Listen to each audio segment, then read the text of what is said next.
Really, the news just keeps coming, folks. Really intense news cycles this past week or so. And this is, of course, one of the top stories. Supreme Court provides win to Trump, ruling he has immunity for some acts in election interference indictment. The Supreme Court on Monday raised the bar for prosecuting Donald Trump, ruling that he has immunity for some of his conduct as president in his federal election interference case, but maybe not for other actions, adding another obstacle for special counsel Jack Smith taking the case to trial. In a novel and potentially consequential case on the limits of presidential power, the judge voted 6-3 along ideological lines to reject Trump's broad claim of immunity, meaning the charges related to his attempts to overturn the 2020 election results will not be dismissed, but said some actions closely related to his core duties as president are off limits to prosecutors. Big win for our Constitution and democracy. Proud to be an American, Trump said in a post in all capital letters on his social media website, Truth Social. Trump's Republican allies welcomed the ruling, while Democrats roundly condemned it, while with Senate Majority Leader Chuck Schumer saying it enables the former president to weaken our democracy by breaking the law. Chief Justice John Roberts, writing for the majority, said further proceedings are needed in lower courts to determine what conduct Trump can be prosecuted for. Among the conduct that the court determined to be core presidential powers and therefore subject to immunity are Trump's contacts with Justice Department officials. Trump is also presumptively immune from being prosecuted for his contacts with Vice President Mike Pence in the weeks leading up to the January 6th attack on the Capitol by his supporters, Roberts wrote. The indictment alleged that Trump sought to pressure the Justice Department to investigate unfounded claims of widespread election fraud as part of a plan to keep him in power, despite President Joe Biden's election victory. Trump also wanted Pence to refuse to certify the election results as part of his ceremonial role at the joint session of Congress on January 6th. Wow, coincidental timing, huh? Just kidding. That's like the old, hey, he died of, Lou Gehrig died of Lou Gehrig's disease. What a coincidence. How do you not see that coming? Yeah, that's a joke. What was that? That was a great joke. That was Dennis Leary. That was that was the Ollie G show when he was talking about how he was interviewing some priest about Christmas, and he says, Jesus was born in a barn because there were no rooms at the inn. He's like, well, of course there are no rooms at the inn. That's because it's Christmas, right? Yeah. So the president is not above the law, Roberts wrote, but Congress may not criminalize the president's conduct in carrying out the responsibilities of the executive branch under the Constitution. What that means for the case going forward remains to be seen. Trump's lawyer conceded in the oral argument in April that at least some of the allegations in the indictment concern private conduct that would not be protected by any immunity defense. Likewise, the Justice Department lawyer arguing the case for the special counsel said the prosecution could go ahead even if some official acts were protected. Smith's office declined to comment Monday on the Supreme Court's ruling. At a minimum, and this is really the key takeaway, there will be further proceedings before U.S. District Judge Tanya Chutkan to determine what, if any, of the other conduct alleged in the indictment is protected. Among the acts she will review to determine if they are subject to immunity are Trump's contacts with people outside of the federal government, including state election officials such as Georgia's Secretary of State Brad Raffensperger, whom Trump pressured to reject results showing Biden victories. That was the famous find me 11,000 votes or whatever it was. Mm-hmm. Prosecutors will also have a chance to rebut the suggestion that Trump's contacts with Pence are protected. That determination would hinge on whether prosecuting Trump for those actions would pose any dangers of intrusion on the authority and functions of the executive branch, Roberts wrote. Okay, so what this has the effect of doing is delaying the trial until long after November, which is, of course, a big win for Trump. Even though he asked for everything to be dismissed, he claimed this sort of broad immunity that they, in a very technical sense, I guess, rejected. Obviously, the key thing as the calendar nears closer to November is, can you get the trial pushed back till past then? And it seems like almost certainly that is the case. Not only is that the case, but the way this also impacts things is Manhattan prosecutors have now agreed to delay Trump's sentencing. So the sentencing for the Stormy Daniels case, which was supposed to happen on July 11th, that looks like it will almost certainly be delayed now, as both legal teams have agreed. It's the judge's call. The judge could speak on this at any moment. But as of now, Manhattan prosecutors on Tuesday agreed with Donald Trump's request to postpone his criminal sentencing so that the judge overseeing the case could weigh whether a recent U.S. Supreme Court ruling might imperil his conviction, new court filings show. Russell seemed very surprised. Did I forget to share that with you? I thought you read the slideshow before. Nope. It's funny. There was something even bigger. It is up to the judge to determine whether to postpone the sentencing, though with both sides in agreement, a delay seemed likely. The judge, Juan Marchand, could rule as soon as Tuesday, which is, of course, today. A delay would represent a surprising setback for the case, which led to the first conviction of an American president. The sentencing was likely to be the only moment of criminal accountability for the twice impeached and four-time indicted former president whose other cases are mired in delay. So, yeah, big W for Trump here. Whether he got full immunity is not really the point. The point is now he has pushed this past November to the point where if he somehow manages to beat the doddering old fool Joe Biden, which now, according to Nate Silver, unlikely. what is it, over 70% now? Then he could pretty much just cancel all these cases. I am a dissident. Yeah, exactly. Yeah. So basically, between the lawfare... I mean, as a dissident, he might give us the first post-election interview. That's true. It's he possible. He might. Listen, I don't believe Trump is the Antichrist, but if he were, this is how his legal cases would play out. Yes. You can never get a hold of this slippery bastard. Well, and hey, I'm not saying they should have brought the fucking the porn star case. I'm not saying that, and I'm not saying the prosecution is not selective. It is in some of the cases, not all of them. But yeah, man, you can't lay a glove on this guy. I mean, it is incredible. It's very Roadrunner, Wile E. Coyote. They are always constructing these very elaborate Acme traps, and he just he just runs right past it. Oh, 100%. It never works out for them. It's amazing because with this many powerful enemies, you would think they'd nail him on something, but he always gets away. And yeah, rightly sometimes, wrongly at other times, but given the forces arrayed against him, it is just kind of incredible that he keeps skating by. Yeah, no, I mean, you're right. I mean, he does have the devil's luck. Nobody can deny that. But this is also, an unprecedented ruling. I mean, everybody's hair is on fire over this now, saying this gives the president the ability to get away with whatever he wants. Okay, well, there's a few things that are at play here.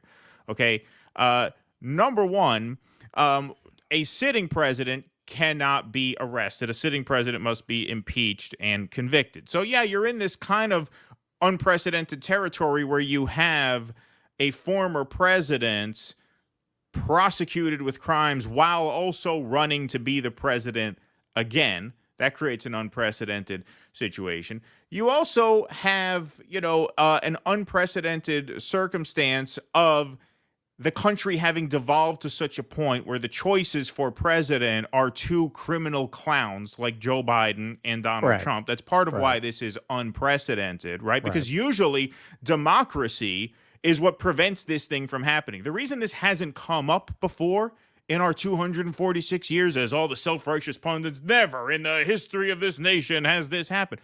Well, that's because you hadn't completely sold the country to corporations and made life so unlivable for so many people that they lash out and elect a Donald Trump type. Like this is when we talk about imperial decline, this is a symptom of it right now.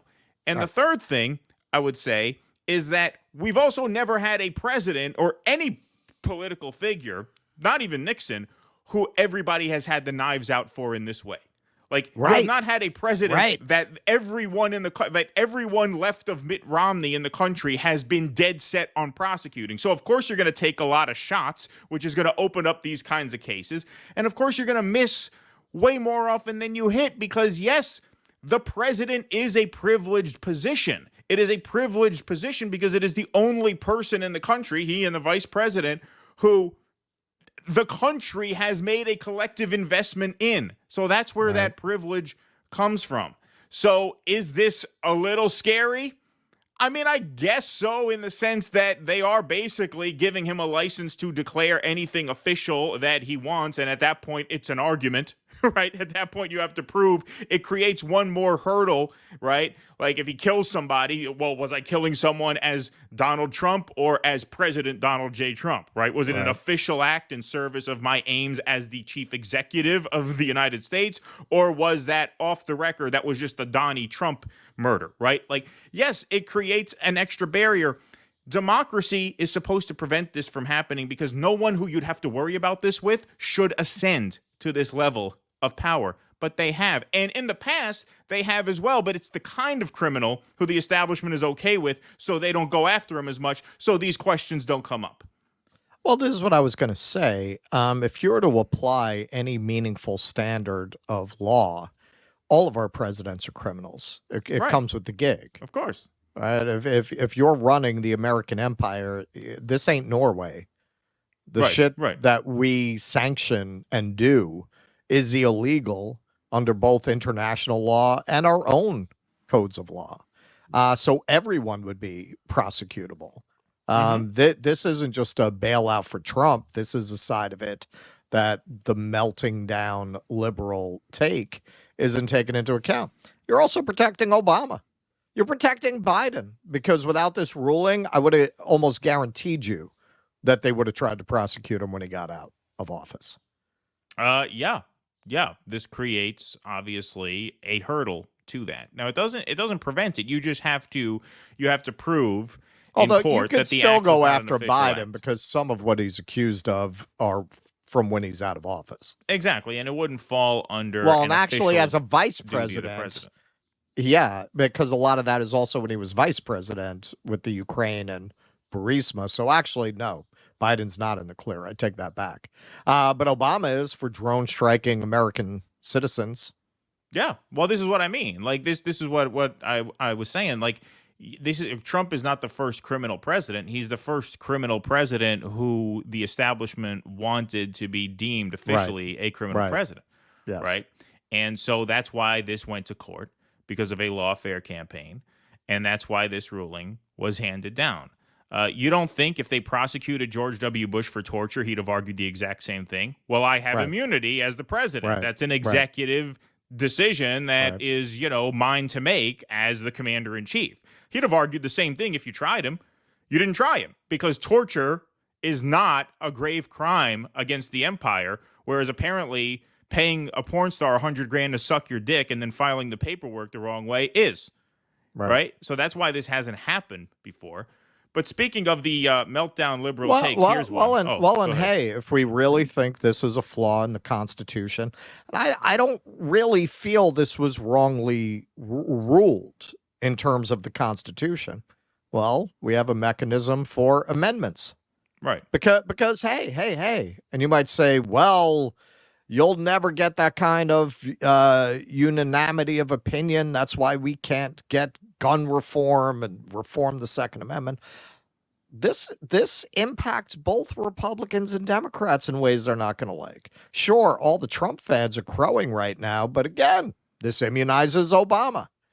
It immunizes Biden for certain things. So you might be able to build a national consensus around an amendment that would hold presidents accountable.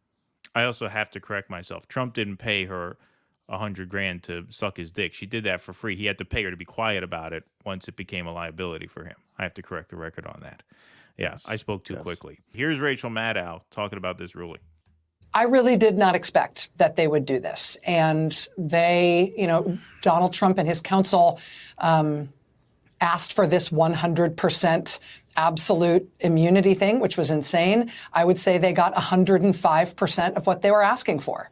They got immunity from this court, despite some of the language in Justice Roberts' ruling saying that there was some measure of humility here, some measure of restraint. The practical impact of what they have done is to give Trump immunity that even he and his counsel did not ask for. And given that the hypotheticals over the course of these arguments, as you rightly pointed out, included things like, can the president assassinate a rival? I think we have to look at the Supreme Court's affirmative answer to that. Yes, you can. With as much seriousness as it deserves. I mean, this is a death squad ruling. Okay. So and Russell, you made this point earlier. Death squad ruling. If you had prosecuted George Bush for torture, he'd have made this same argument. If you'd have prosecuted Barack Obama for drone striking American citizens, he'd have made this same argument. Yeah, when you're a president, you're in the death squad business. That's the gig, right? And that's why the power structures in and around the president have shown some restraint in the past, because once you criminalize the job, then first of all, who are you going to get to do the job? Who's going to want it? Who's going to want it? Right. That's like places where, a lot of activists want to remove limited immunity for police, which a lot of jurisdictions have. I believe New York has that, and New York will also, if you get prosecuted, the PBA will also pay for your legal defense here. In jurisdictions where they get rid of that, it's very hard to get people to be cops. Like, why would you be a cop if anyone could sue you? Yeah. Like, whether you deserve it or don't deserve it, someone's going to sue you. Right. Of course. And so, same thing here. But, so look, the shock around this ruling is shock that would have arrived very soon. I mean, it's not, to me, what's shocking about it? These same people in 2016 gloated, because remember, their nominee in 2016 was under investigation, under possible indictment, until Comey said no. And then the Comey letter dropped in October. Right. And he said he was going to reopen things. And for a while there, it looked like she might be indicted anyway, or she might be investigated and indicted after she wins. And what was the response I got most often when I argued with the libs over this? You can't arrest the sitting president. You have to impeach the sitting president, and then they have to find her guilty. And the Republicans will never do that because they don't have the support. And so this is dead in the water. Like, they always hide behind this. Yes, you're the president. You're the president. Like the president is a privileged position. Yes. Is that a shocking thing? Is this a shocking development? I don't think so. It looks that way now because this is the first time it has come to this. Well, and a lot of people are referencing the probably the most famous clip to come out of the Nixon Frost interviews. It's not a crime when the president does it. Now in the end, Nixon was a lawyer and he was no dummy. That has often been cited as an example of Nixon's criminality, and venal nature. But he was basically arguing what this court just decided, that presidents do enjoy a certain immunity for their actions. Now, this is an interesting question because Watergate was something that Nixon set into motion as part of his re-election campaign. Would that be considered a personal or an official act? Right. Because you're not supposed to use government funds for your campaign, right? So already legally, it's recognized as personal and not official if it's a campaign activity. Please clap.